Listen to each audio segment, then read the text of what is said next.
இப்போ ரீசெண்டா நம்ம வீடுகளில் டிவி ஃப்ரிட்ஜுக்கு அடுத்து நெசசரியா ஹீட்டர் யூஸ் பண்ணிட்டு இருக்கோம். ஆனால் நம்ம நார்மலாகவே சாதாரண ஃபீவர் கிளைமேட் சேஞ்சுக்கெலாம் ஹாட் வாட்டரில் குளிச்சு அப்புறம் அதுவே ரெகுலராக ஸ்டார்ட் பண்ண ஆரம்பிச்சிட்டோம். ஆனால் இது நம்மளுக்கு தெரியாமலேயே நம்ம உடம்புல சில பிரச்சனைகளை உருவாக்குது. நம்ம முன்னோர்கள் காலங்காலமாக கோல்டு ஷவர் தான் எடுத்து வந்தாங்க. அதாவது 70 டிகிரிக்கு குறைவா உள்ள வாட்டர். இதுல குளிக்கிறது மூலமா நம்ம உடம்புக்கு மிகப்பெரிய புத்துணர்ச்சியை கொடுத்து நம்மளை எப்பவும் எனர்ஜியாவே வச்சிருக்கோம். மேலும் இது பல நோய்களை நமக்கு வரவிடாம தடுக்குதுன்னு ஒரு சில ரிசர்ச் ரிப்போர்ட்ல சொல்லியிருக்காங்க. இப்போ வரைக்கும் நீங்க ஹாட் வாட்டர்ல குளிச்சுட்டு இருந்தா அடுத்து வரப்போற நெக்ஸ்ட் 30 டேஸ் நீங்க கோல்டு ஷவர் எடுத்து பாருங்க. அப்பதான் நீங்க அதுலேருந்து வர பெனிஃபிட்ஸை ஃபீல் பண்ண முடியும்.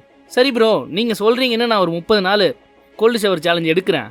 அப்படி எடுத்தா எனக்கு என்ன பெனிஃபிட்ஸ் கிடைக்கும் தானே கேட்குறீங்க. அது என்னென்ன கிடைக்கும்னு தெளிவாக இந்த வீடியோவில் பார்க்கலாம். வாங்க வீடியோக்குள்ளே போகலாம்.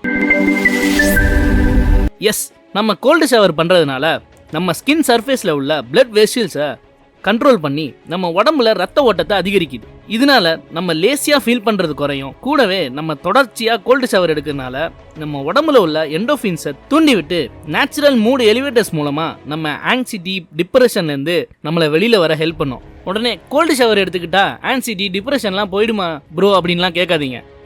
அது சரி பண்ண தேவையான ஹார்மோன்ஸை தூண்டி விடும். மீதி இருக்கிறத நீங்கள் தான் மாற்றி அதுலேருந்து வெளியில் வரணும். குளிர்ச்சியான தண்ணி நம்ம பாடியில் சடனாக படுறப்ப நம்ம உடம்புல ஒரு ரியாக்ஷன் கொடுக்கும். இதுக்கு காரணம் ஷாக் ஆஃப் கோல்டு வாட்டர்னு சொல்லுவாங்க. இது நம்ம உடம்புல உள்ள சிஸ்டமை அவேக் பண்ணி நமக்கு அதிகமான அலர்ட்னஸையும் ஃபோக்கஸையும் கொடுக்கும்.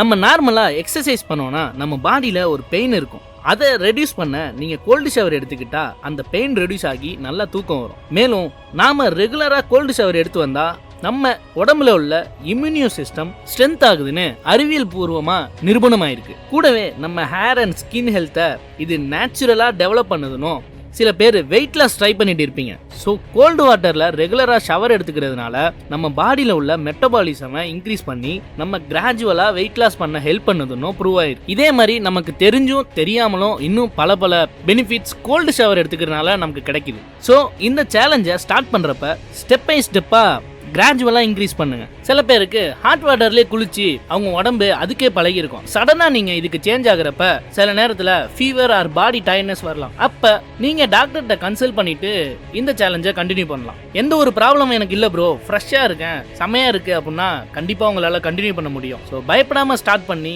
பெனிஃபிட்ஸை ஃபீல் பண்ணுங்க நண்பா. மறக்காமல் நம்ம ப்ரீவியஸ் வீடியோஸை வாட்ச் பண்ணிட்டு சப்ஸ்கிரைப் பண்ணிடுங்க. நெக்ஸ்ட் வீடியோவில் பார்க்கலாம். Good luck.